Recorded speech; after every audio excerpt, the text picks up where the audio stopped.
शराब का कुछ भी नशा नहीं। ये वो नशा है कि एक बार पी लो तो फिर कभी चढ़ी उतरती नहीं है। मेरे पास बहुत से लोग आते हैं और बड़े बड़े प्रलोभन दिए कि चलो आप ही को प्रधानमंत्री बना देंगे। अरे मैंने कि चलो, तुम एक प्रधानमंत्री नहीं, लाखों और करोड़ों, उसकी भी जरूरत नहीं है। वो तो कूड़ा कचरा है।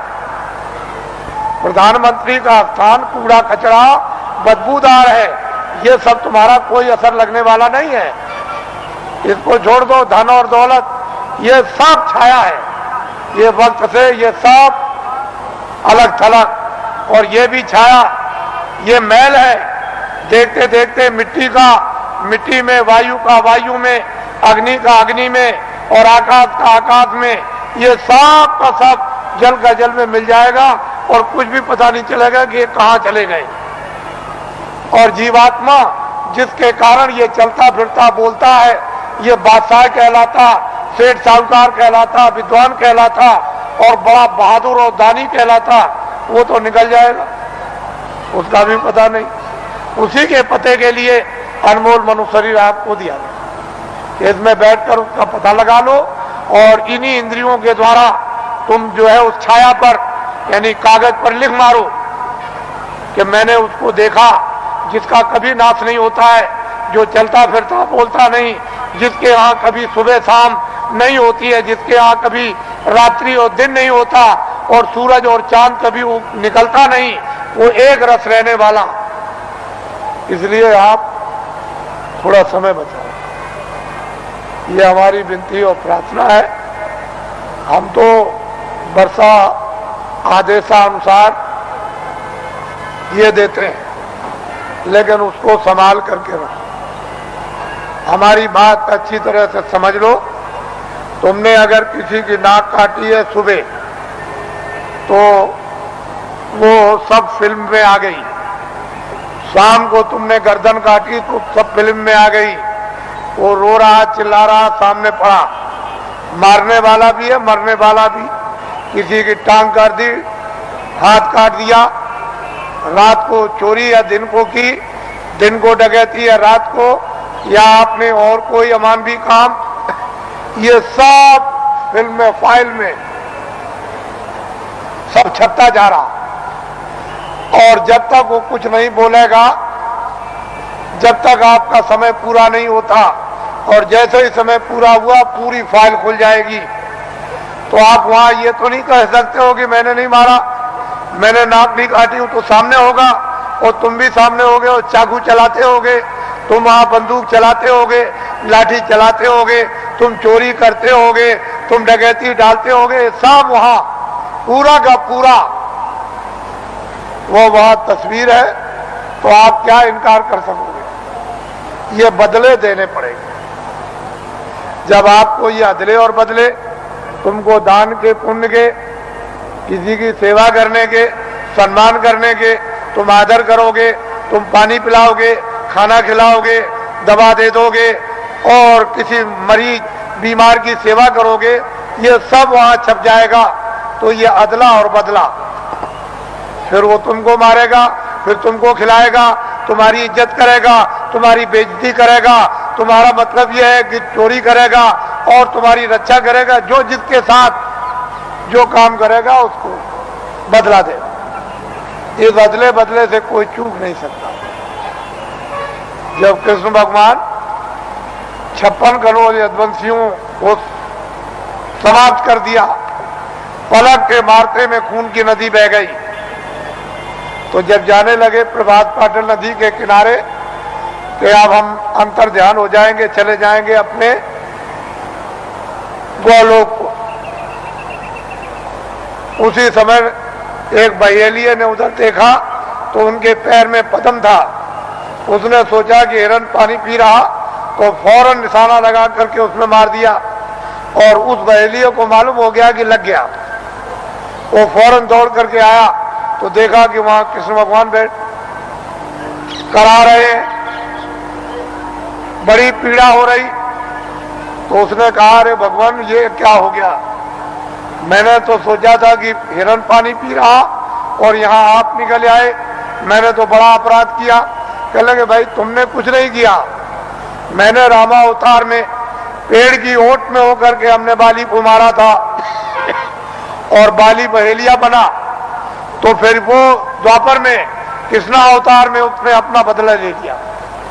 जब ऐसी ऐसी शक्तियों से ये बदले नहीं चुक सकते हैं, उनको भी बदला देना पड़ेगा।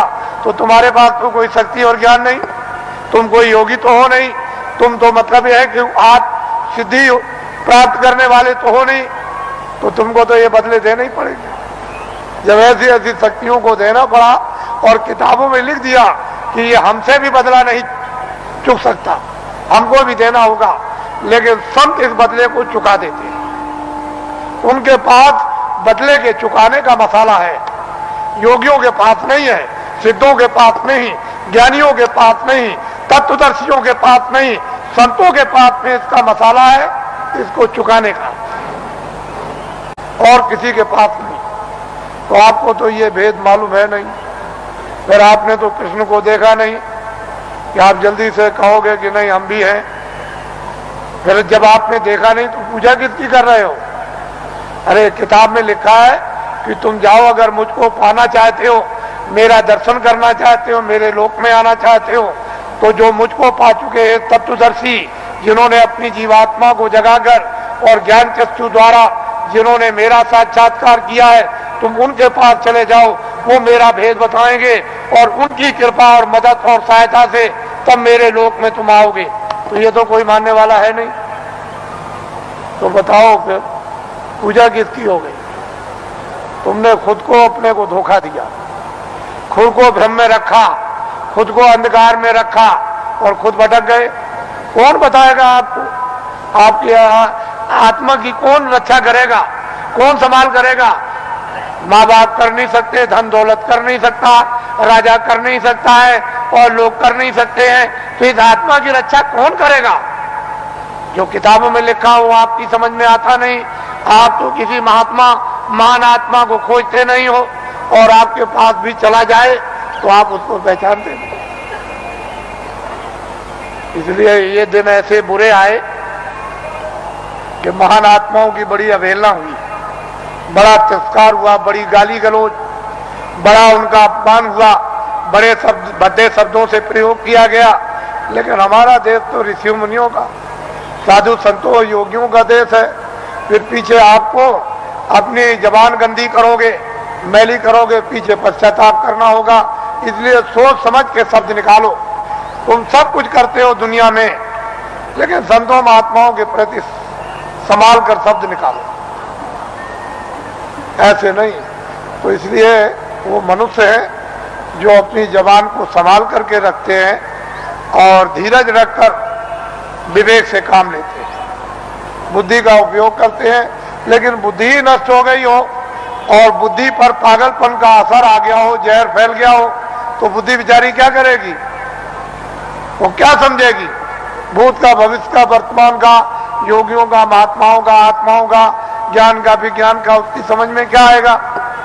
तो इसलिए समुद्र भरा है आपके मनुष्य मंदिर में, और महात्मा ये सब कर्मों को चुका देते हैं।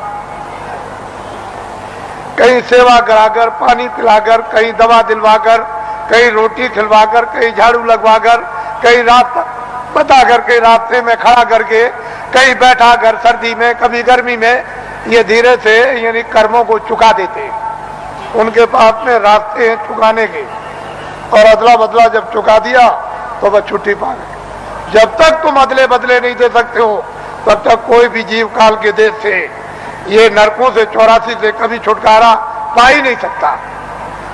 तो महात्माओं के यहाँ भाग भाग के रास्ते चुकाने के हैं, वो जरा से काम से चुका देते। उसको भी बुला लिया, उसको भी बुला लिया, मद्रास से भी बुला लिया, हिमाचल से भी बुला लिया, जंगल से भी बुला लिया, शहर से भी बुला लिया, हिंदू को भी बुला लिया, मुसलमान को और सिख को भी बुला लिया, और गरीब को भी बुला लिया, और अमीर को भी बुला लिया, और बुला करके बस एक दूसरे की सेवा करा देते हैं, सेवा दिलवा देते हैं और कर्मों को चुका देते हैं कि भाई अब कर्म चुक गया। तुमने नहीं सुना कि सेठ साहूकार जब कर्जा बांटते हैं और कर्जदार जब देने के लायक नहीं होता, तो अंत में सेठ साहूकार कहते हैं अच्छा जो तू दे सकता है मूल दे दे। तो कह लगे सेठ जी हम इतना दे सकते हैं, हमारे पास सामर्थ्य नहीं। क्या चल जा दे दे, जा मैं अपने कागज से तुझको माफ करता हूं और ब्याज भी छोड़ देता हूं। तो छोड़ देता। तो ये ब्याज और कर्म कर्जा ये पहाड़ों की तरह से लदा हुआ है, ये बिना संतों के कोई माफ नहीं करेगा।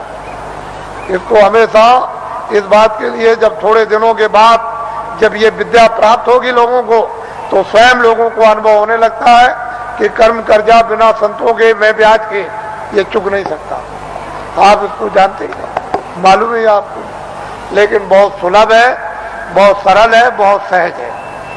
तो इसलिए ये स्थान है जो आपको कल और परसों बताए गए।